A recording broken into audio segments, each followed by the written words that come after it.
Welcome to the Luxury Listing Specialist Podcast with Michael LaFido, where top luxury agents reveal their best practices, plus interviews with real estate industry influencers, thought leaders, and luxury marketing experts. You'll come away from each episode with new strategies and tactics to dominate high-end homes in any market.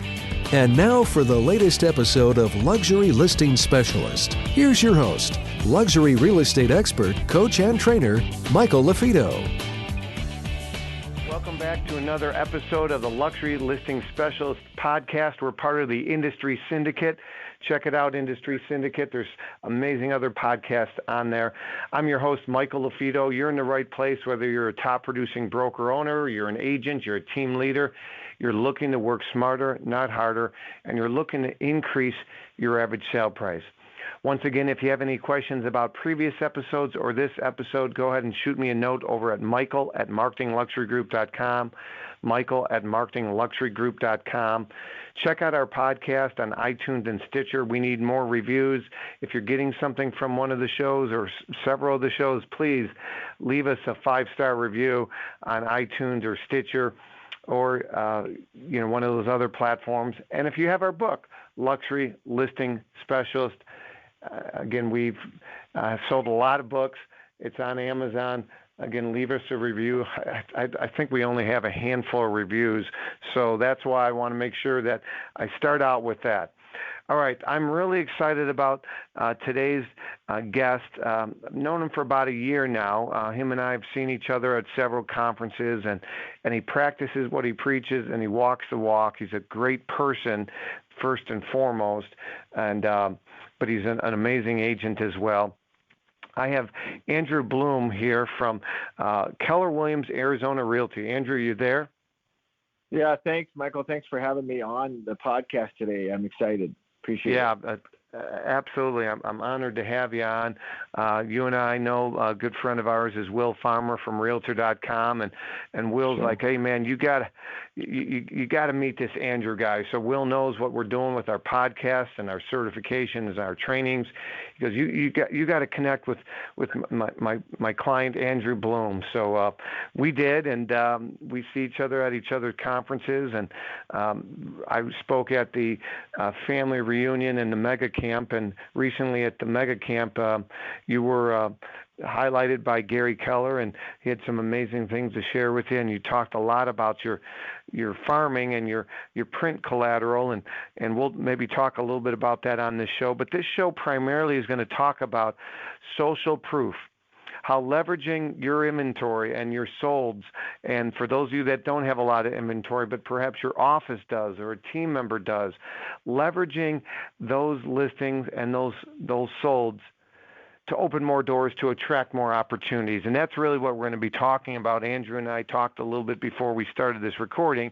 And so we're always looking to fill voids to our audience, and social proof is something. And so Andrew and I were talking a little bit offline. And so Andrew, talk to us a little bit about, I think you carry about 50 listings at any given time. You'll sell about 200 homes, around 200 million over the last 12 months. So about $1 million average sale price.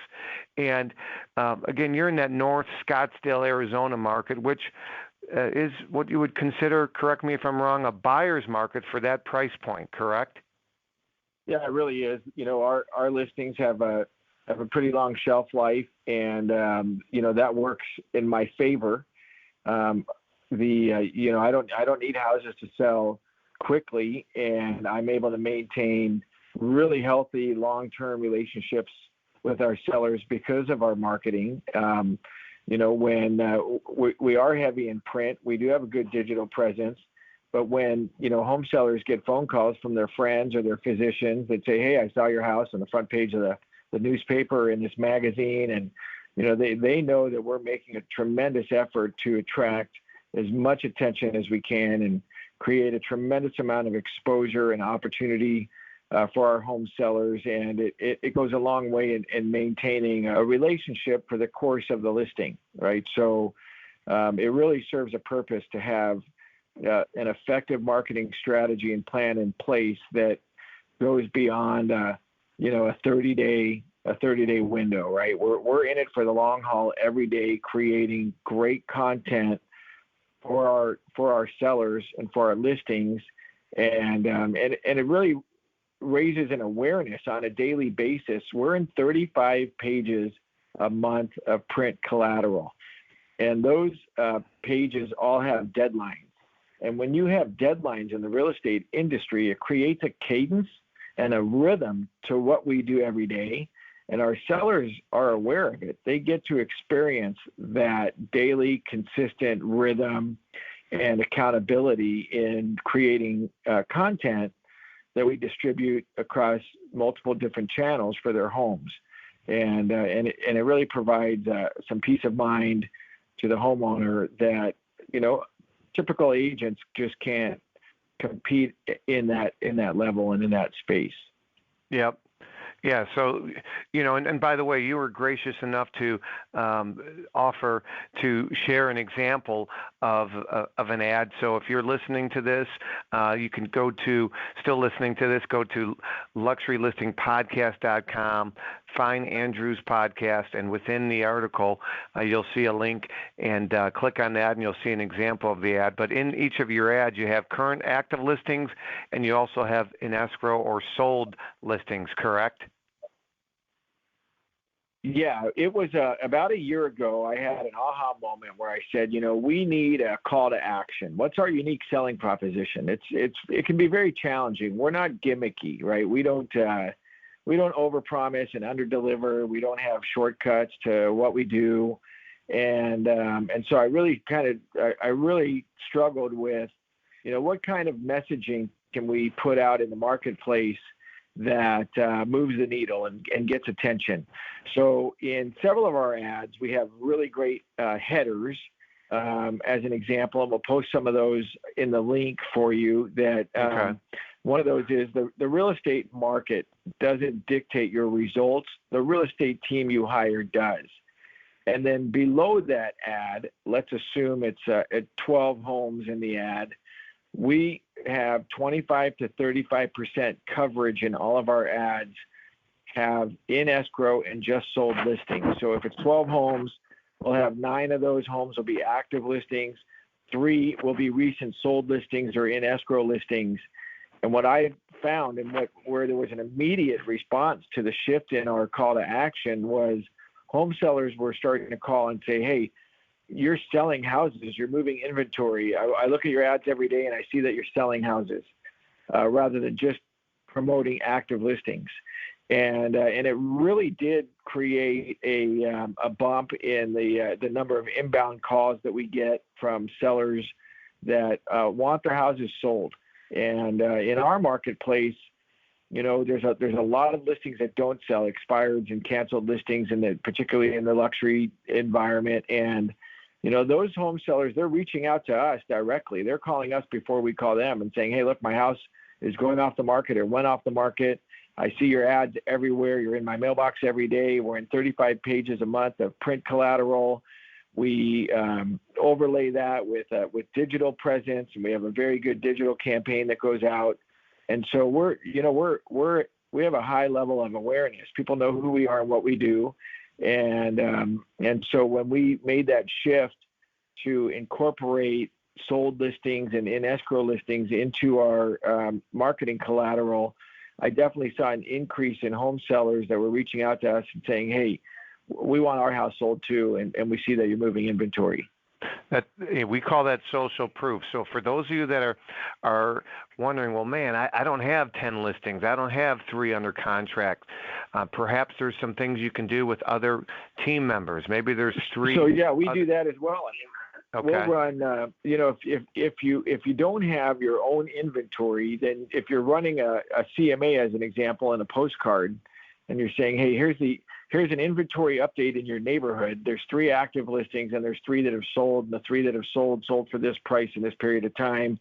If you're looking for these results, call me today, right? So it is really important that you're leveraging the data in your market, particularly if you don't have your own, right? If you've got your own, or you can use data from other agents within your own office, but there's nothing that precludes you from salting the board with MLS data with the appropriate disclosures. It says, hey, we run ads in certain neighborhoods that when there's an extraordinary sale, highest price per square foot in 5 years, we'll run that ad alongside ours and say, hey, this home sold for the highest price per square foot in 5 years.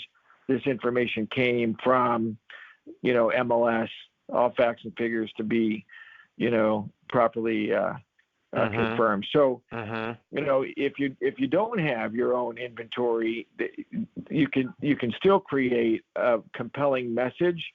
And with extreme call to action, you can still circle dial around those closed listings. You can still door knock around those closed listings. Hey, we just had a listing close in the neighborhood for $900 a square foot, 20% higher than any other house that is sold. Might be a really good time for you to consider putting your house on the market. So, leveraging other people's results is great. We don't need to do that today in our marketplace, but occasionally I'll run across a transaction that's either a super deal, like the home that you just auctioned off on the lake, as an example. What a gorgeous house! I mean, what a beautiful property. And it was really cool, right? But I did share your Facebook video to my sphere of influence, right? And I shared it. Hey, listen, if anybody's looking for an extraordinary opportunity with a great property, there's an auction house that my friend Michael is promoting, and would love to get you into it. So, we have Keller Williams offices all over the world that have extraordinary listings, and grab something that's going on around the country or from one of our colleagues, and repurpose that content and give credit where credit's due, but repurpose that content. I think most luxury agents do well in this space because we are first and foremost marketeers with a high consciousness for fiduciary care. And so when we combine that, desire to be extraordinary marketeers with our desire to serve people at a high level, then, we're creating a cadence and a rhythm and a brand around who we are and what we do. Hustle is very attractive, right? People are attracted to hustle. So, when you're hustling content and you're putting it out in the universe, you're going to manifest some other opportunities and conversations and dialogue at a high level. Well, a couple of things. There was a lot of good information shared, so I want to rewind. So a few things that Andrew talked about is even if you don't have the particular listings, but somebody in your office, or maybe even somebody not even in your office, of course, don't claim it was your sale. But hey, if there was a record sale at 123 Elm Street, you disclose that it was with, another firm or what have you. You got to disclose. Don't mislead. I want to make sure that there's plenty of those agents out there that are fake and do all that. So high integrity, but there are things you can do ethically and full disclosure that you're educating the market. And maybe there was a sale 123 Main Street, and guess what? Maybe the listing agent, and that listing agent shares the fact that we had a lot of activity. We had a couple people interested. Well, guess what? You can create a circle mailer or door knock or call on them around that and say, hey, listen, man, there might be some other buyers that are interested in your home. If you're thinking about selling in 2020, man, 123 Elm Street sold. Lot of activity, and we might even have a potential buyer. Hey there, it's Michael LaFido. Thanks again for listening to our podcast. If you are interested in signing up for our Luxury Listing Specialist certification, or if you want additional information on how you can dominate selling higher-end homes in your marketplace, make sure you go to luxurylисtingspecialist.com. So again, there's things you can do there. And let's talk about those other things you can do. So Andrew, this is something we didn't talk about, but is your team doing weekly open houses? I know you're kind of overseeing the team and work mostly with sellers, but do you have other team members working open houses? Yeah, so we do about 50 open houses a week. Our average price is about $1 million. It's really a phenomenal rhythm that we have. We believe that open houses are the bricks and mortar to the online store. All buyers want to shop online. They want to look, they want to experience it, but they're not buying homes online. They're buying homes in person. And so when you can reduce the effort for a buyer to walk over the threshold, and we do it in advance. Our schedules are out a week in advance. So we go online on all the platforms on Monday for open houses over the weekend. So on Monday, Tuesday, Wednesday, Thursday, Friday, we're creating what we call Google Juice, right? Mm-hmm. We get buyers in the luxury space that are online searching for houses. Open houses are a push notification, right? They rise to the top of the search engines. There's a banner on those open houses that say open Saturday, 12 to 4. So when you've got a professional C-level position, somebody looking in the luxury market, and they're online Monday, Tuesday, Wednesday, Thursday, or Friday, you're giving them an opportunity to adjust their schedule and calendar it accordingly without having to register or make a phone call or talk to a real estate agent. They can just say, hey, we've seen this house for the last few weeks or the last month or two. It's going to be open on Saturday, 12 to 4. Why don't we just swing by and walk through it? Let's just go take a look at it. Yeah. And, we're having a tremendous success last year. Of course, I double-ended a $10.5 million listing for $10.3 million off an open house. Buyer walked in and, they saw the house in California, saw it online early in the week and never called, never made an appointment, simply coordinated in their calendar and scheduled to come out for the weekend and have a look at it. And they walked into the open house unannounced, spent some time walking through the property and turned around and said, we're ready to make an offer and we've got our checkbook with us.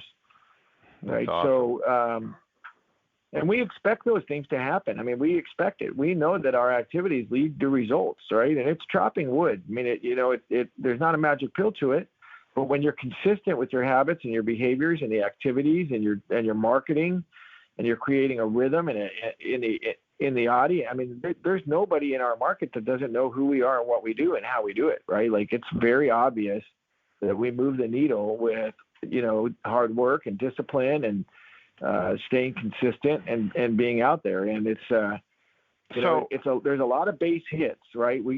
Singles and doubles are really the name of the game. And you create those singles and doubles just by adding to your database, doing the right activities, being where you're supposed to be.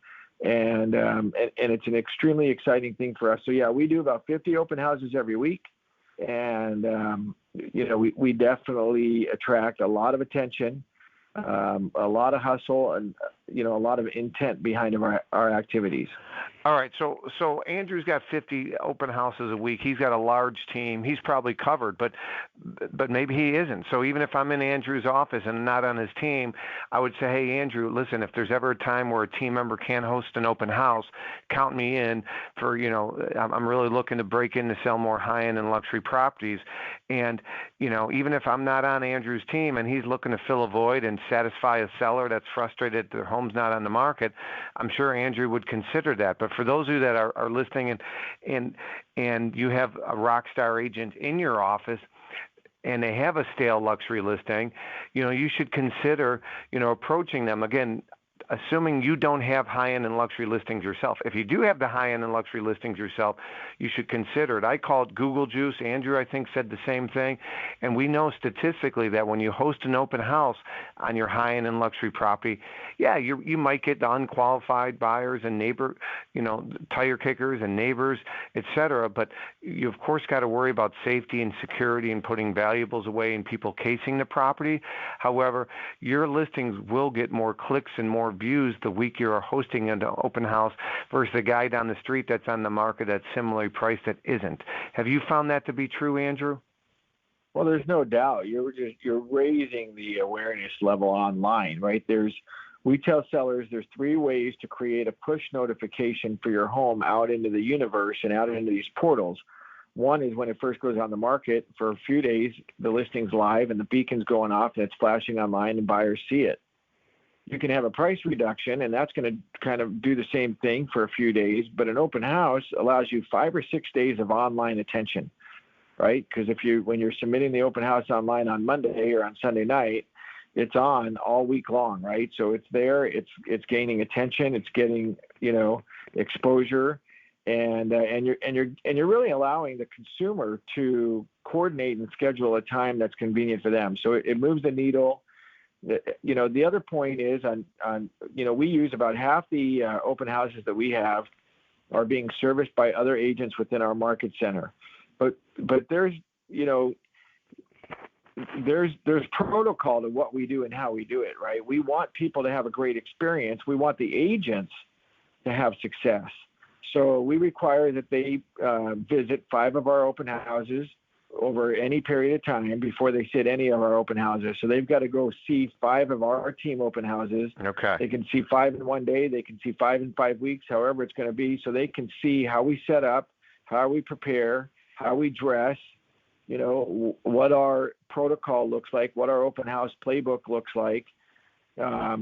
We then make sure that they do the same things that our agents do, go out and preview, the other active listings in the neighborhood, go visit the community center or the clubhouse, or, we want them to be experts and have a high level of competency when they're working one of our listings, right? So, they have to take a crash course they want to be effective, right? If they're not used to sitting homes at that level, well, there's a certain way that we dress, that we act, and we know that competence increases your confidence, and your confidence increases your conversion rate.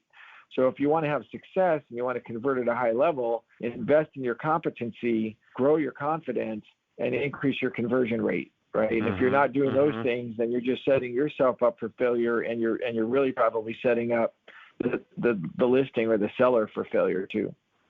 Yeah, all good points.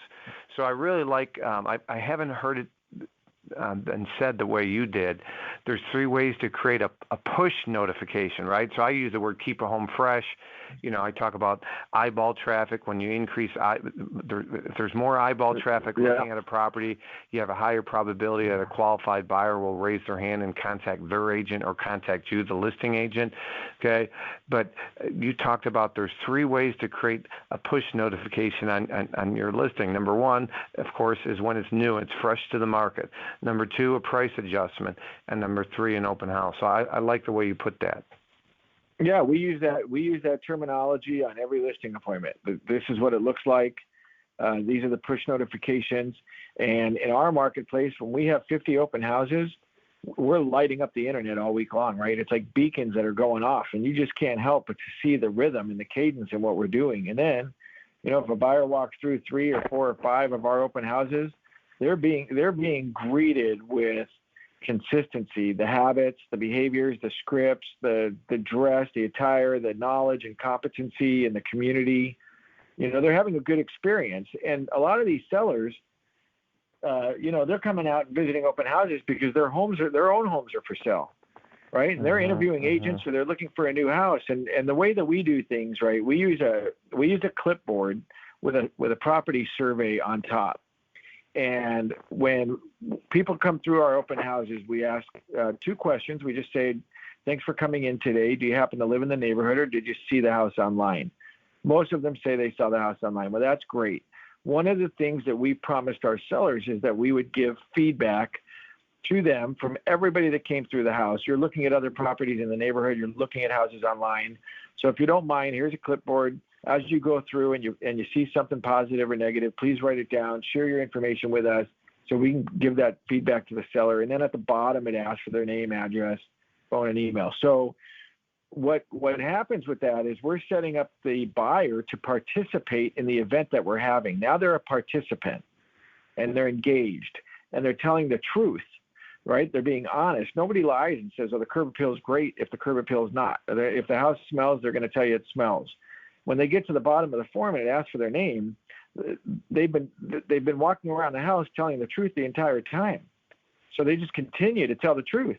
And then when you re-engage them in the listing at the open house, and you go, thanks so much. What are your thoughts? What do you think? They feel like they're a part of the experience, and they want to participate. They feel really good about it. It's a different experience that they had anywhere else they went. And, it really allows us to get deep into conversations with people. It really allows us to get accurate, good information. And we're creating an opportunity to build a relationship with somebody that's not having the same experience at the other open houses they're visiting, or at their own open house when they come back at the end of the day and they say to their agent, hey, can we get some feedback? Well, there are 4 people through on that, whatever. Yeah. Instead of saying, look, here's a survey from the 4 people that came through the door, and based on this information, I think it would be appropriate for us to make a couple of adjustments, right? That's great. It works out really well for us. It's very thought out. I think everything we do is done with purpose and intention and validated from the results that we're getting in the market. All right, and let's take that a step further. Do you recommend or do you make any requirements from your agents hosting an open house? In other words, Facebook Live videos, a live video saying, hey, we're going to be at this home tomorrow doing an open house, or something at the open house. What kind of additional promotion are you encouraging or requiring from the agent that's hosting the open houses? Well, it's all in our protocol, and we want them to knock 5, 5, and 10, right? 5 doors to the left, 5 doors to the right, the 10 houses across the street. Once you've done that, go out another 5, go out another 10. I can tell you that, it happens on occasion where they go out and do what they're supposed to do, right? I mean, it's not, we always have our challenges with the activities, and that's just the way it is. We're Facebook Live videos, again, in our protocol. I'm really consistent at doing those. Most of my team is. The advantage to that is you get to copy that link and send it to your seller. You might reach 5 or 6 or 700 people in a Facebook Live video, and you had 2 people come through the open house. Well, the reality is you had 5, 6, or 700 people that you engaged, you had an experience with, that you touched. And so repurposing your activities is really important. The compound effect to your activities leads to exponential results, right? So if you're not doing multiple activities with one behavior, like one open house that has 10 different activities in it, where you're door knocking, circle prospecting, doing your Facebook Live video, those are the types of things that are really important. The compound effect of the things that we're already doing create exponential results.